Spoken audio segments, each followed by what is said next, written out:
The anti-Russian propaganda company, which involves very high-ranking European figures, has been accompanied by speculation that Russia is about to attack Europe. I have said this many times, and there is nothing in this room to repeat to you. We all know this is absolute nonsense.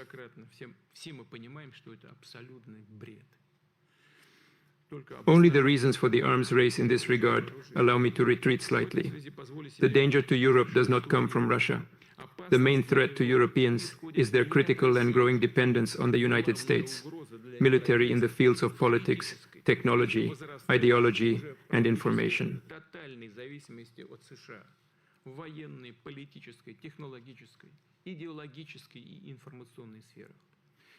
Europe is increasingly on the edge of global economic development, falling into chaos, immigration, and other acute problems, and depriving it of international subjectivity and cultural identity. Sometimes it gives the impression that ruling European politicians and Euro bureaucrats are more afraid of falling out of favor with Washington than losing the trust of their own people.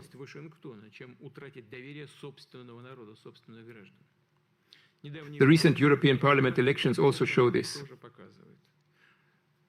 European politicians are also swallowing humiliation, their rudeness, and the scandal of spying on European leaders.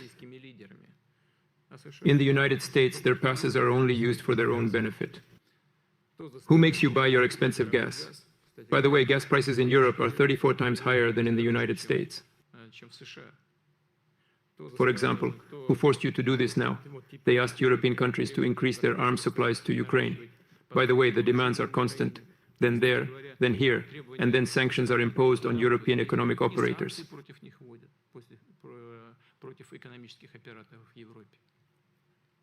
Introducing for a sweet soul without any embarrassment. Now, the NPA is forcing Ukraine to increase its arms supply and expand its artillery production capacity. Listen, who will need these shells when the conflict in Ukraine is over?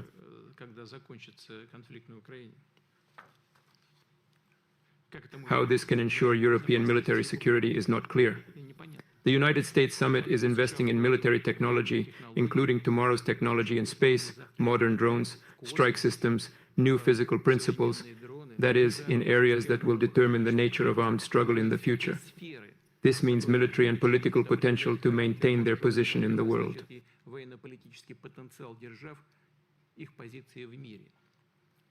This gives the site such a role. Put money where we need it, but it doesn't increase the potential of any European. But God bless them. Maybe it's good for us, but in fact, this is the case. If Europe wants to maintain itself as one of the independent centers of world development and the poles of cultural civilization on the earth, it certainly needs to maintain good relations with Russia, and we are mainly ready for this.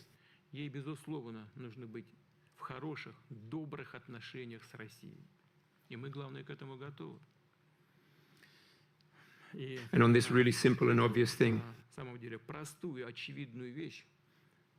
this thing is beautiful. Politicians on a truly pan-European and global scale are well aware that patriots of their countries and peoples who think in the historical category are not extraterrestrials.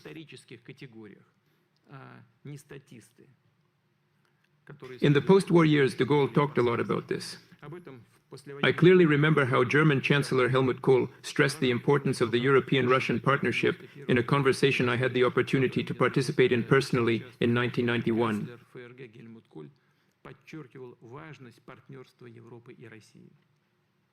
It is expected that a new generation of European politicians will return to this legacy sooner or later. As for the United States itself, the liberal globalist elites ruling there today are constantly trying to spread their ideology to the world in any way to maintain their imperial status and dominance.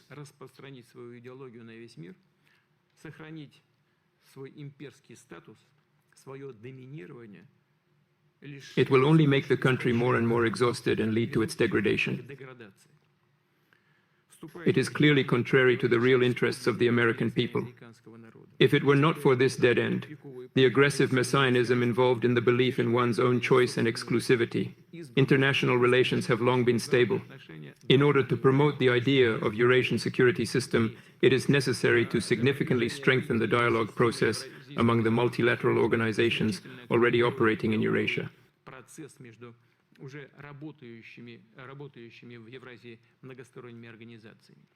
We're talking about the Union State first.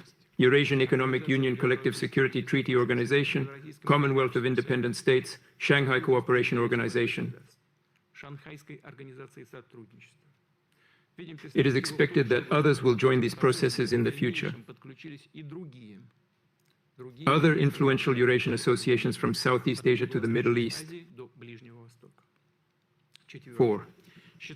We believe that it is time to start extensive discussions on the new bilateral and multilateral system of collective security guarantees in Eurasia.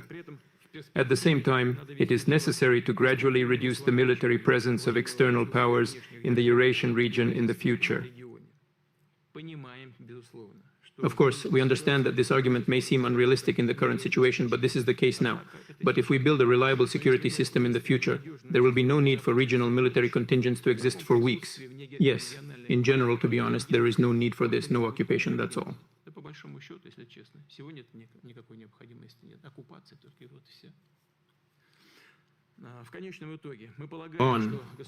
Finally, we believe that the countries and regional structures of Eurasia themselves should determine specific areas of cooperation in the field of common security. Let's start with that. In addition, on this basis, we should also establish a system of working institutions and mechanisms, and establish an agreement mechanism that truly serves the realization of the common goal of stability and development. In this regard, we support the initiative of the Friends of Belarus to develop a policy document on the Charter, multipolarization and diversity. In the 21st century, it can not only formulate the framework principles of Eurasian architecture. The strategic vision of the essence of nature, multipolarization and multilateralism, is based on the basic norms of international law, and more generally, it is a new system of international relations to replace the Western-centered world.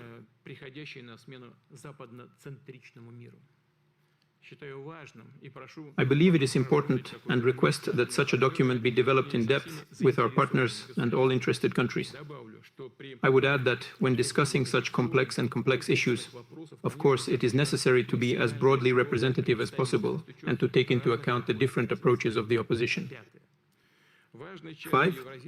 The issues of economy, social welfare, integration and win-win cooperation should certainly be an important part of the Eurasian development security system.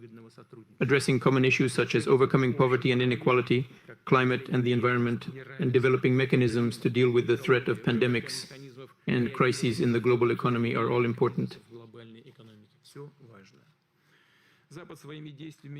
The West has not only undermined the world's military and political stability through sanctions, but also discredited and weakened key market institutions through trade wars, using the IMF and the World Bank to distort the climate agenda and curb the development of the global South.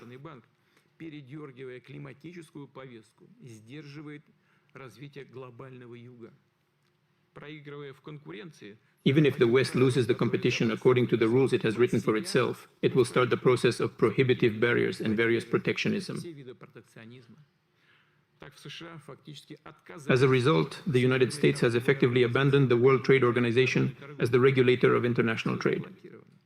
Everything is blocked, not only to put pressure on competitors, but also to put pressure on their satellites. Just look at how they are now. Extract juice from European economies on the brink of recession. Western countries have frozen some of Russia's assets and foreign exchange reserves, and are now considering how to provide at least some legal basis for their eventual misappropriation. But for all the crochet creations, theft will certainly remain theft and will not go unpunished. On the other hand, but the problem is even deeper, by stealing Russian assets, they will take another step towards destroying that system.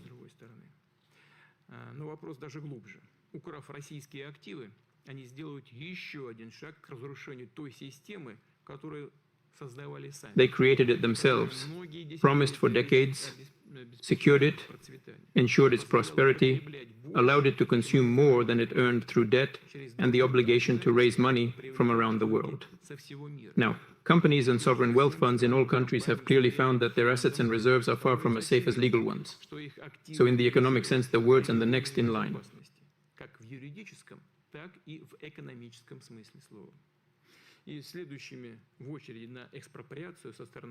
The expropriation by the United States and the West can be anyone.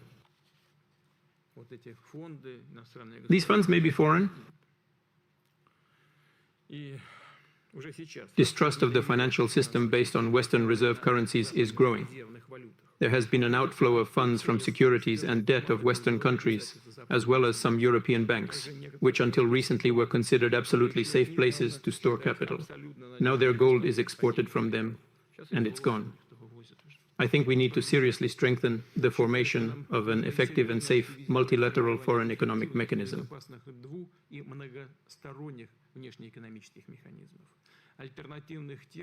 Alternative topics controlled by the West include expanding domestic currency settlement, establishing an independent payment system, and building production and supply chains around channels blocked or damaged by the West.